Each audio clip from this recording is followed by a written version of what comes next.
ఇదండి ముద్రగడ పద్మనాభ గారు చేసిన వ్యాఖ్యలు. ముందు పవన్ కళ్యాణ్ గారిని తరిమి కొడతాను, అంతు తేలుస్తాను అని చెప్పి మొన్న అన్నారు.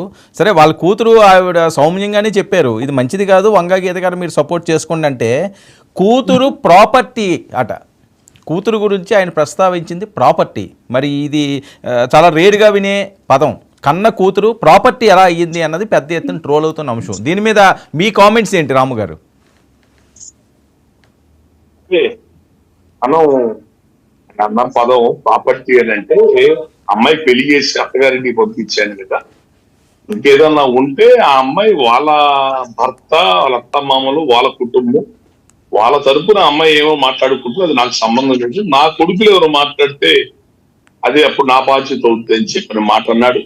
మాట్లా తప్పలేదు. కానీ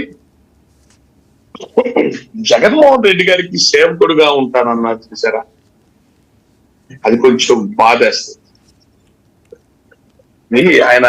ఈయన జగన్మోహన్ రెడ్డి, రాజశేఖర్ రెడ్డి వీళ్ళందరూ కాంటెంపరీ. రాజశేఖర్ రెడ్డి కంటే senior. All India Congress committee ప్రతినిధి, టాప్ కులస్తులు అండగా నిలబడుతున్నారు. కులం తరపున ప్రతినిధిగా మీకు సీఎం పోస్టు రికమెండ్ చేస్తున్నాం ఢిల్లీ పెద్దల కన్నా అంటే, నా పేరు వద్దండి, రాజశేఖర్ రెడ్డి ఎప్పటి నుంచో సీఎం చేయాలని కోరుకుంది, అతని పేరు రిఫర్ చేయండి అని చెప్పారు. మహా ఆ రోజేమో తండ్రి పేరు అలా చెప్పాడు, ఈరోజు కొడుకు పేరుని, కొడుక్కి సేవకుడుగా ఉంటారు. పద్మనాభ గారు వెళ్తున్నారు, ఏం చేస్తున్నారు, ఆయన మూర్ఖత్వం, మొండితనం, ఆవేశం, విధానంతో ఆయన ఏం చేయదలుచుకున్నాడు నాకైతే ఏం అర్థం కాదు. చాలా బాధగా. ఆయన ఒక పర్వతం లాంటి వ్యక్తి ఈ రోజున కేవలం ఈర్ష్యాశ్రయ ద్వేషాలతో ఇలా కిందకి పత్రం అయిపోతుంటే నా మనసు బాధేస్తుంది. అది మా కులం కూడా ఇలాంటి బయట కులాల్లో చూసి నవ్వుకుంటారు.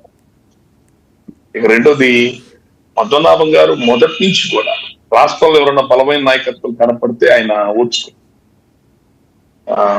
మమ్మల్ని కూడా ఆయన అడిగాడు, సహాయం చేశాం. ఏదో మాట్లాడేవారు, మేము ఆయన సహాయం చేశాం. రెండోది, ఇంకొకటి, చిరంజీవి గారు పార్టీ పెట్టినప్పుడు కూడా ఆయన వ్యతిరేకంగా పనిచేశారు. ప్రజారాజ్యం టైంలో కాంగ్రెస్ తరపున నిలబడ్డారు.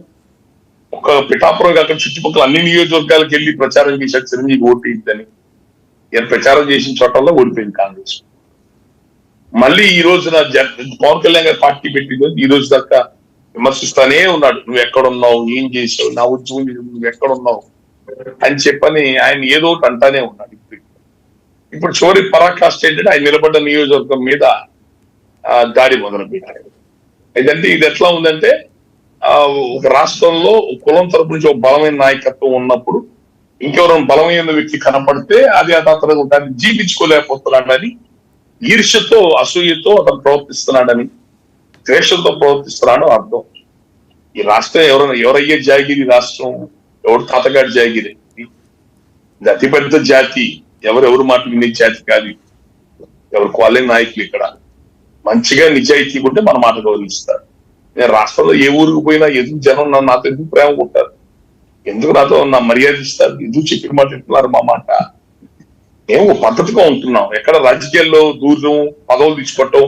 మొన్న ఎలక్షన్ కూడా ఆయన వైసీపీ పార్టీ కానీ ఏ పార్టీతో కానీ ఎమ్మెల్యే టికెట్ ది, ఆయన ఎమ్మెల్యే టికెట్ ఆయన నిలబడేది ప్రస్తావన వచ్చిందా లేదా మీరు చెప్పండి. అవును, వచ్చిందా లేదా? వచ్చింది. నువ్వెలా కాపు నాయకుడు అవుతావా? కాపు నాయకుడేది మీకు ఎలక్షన్స్ అప్పుడు కుదిరినప్పుడే రాజకీయం చేసుకోవడం, గెలవటం, అధికారం అనుభవిస్తూ ఓడిపోయి ఖాళీగా ఉన్నప్పుడు కులం కార్యక్రమాలు చేయటమా? రాజశేఖర రెడ్డి 6 ఏళ్ళు ముఖ్యమంత్రి ఉంటే రాజశేఖర రెడ్డి మేనిఫెస్టో పెట్టాడుగా కాపు రిజర్వేషన్, మీరు ఎందుకు అడగల అతన్ని? రాజశేఖర రెడ్డి ఎందుకు అడగల? జగన్మోహన్ రెడ్డి 5 ఏళ్ళు రూలింగ్ లో ఉన్నాడు, ఎందుకు అడగల కాపు రిజర్వేషన్ ఫైల్ గురించి, కాపు కార్పొరేషన్ గురించి? మధ్యలో చంద్రబాబు నాయుడు చూడు ఎందుకు మాట్లాడావు? అతనికి నీకున్న గొడవ ఏంటి, వ్యక్తిగత గొడవ ఏంటి చెప్పు. నువ్వు కలిసి ఏం కొట్టుకున్నారు గతంలో మంత్రులు ఉన్న టీడీపీ పార్టీలో? అంటే నీకు వాడి మీద ఉన్న కక్షతో రోడ్డు ఎక్కి కులాన్ని లాగుతా, వాడు ఆ కులాన్ని అడ్డం పెట్టి వాడు 4 రూపాయలు చేసి ఓడించిన తర్వాత మళ్ళీ ఇంటికి వెళ్ళి నిద్రపోతా. ఈరోజు కూటమి గెలిచే అవకాశాలు ఉన్నాయి కాబట్టి, ఈ కూటమికి పవన్ కళ్యాణ్ సహాయం చేస్తున్నాడు కాబట్టి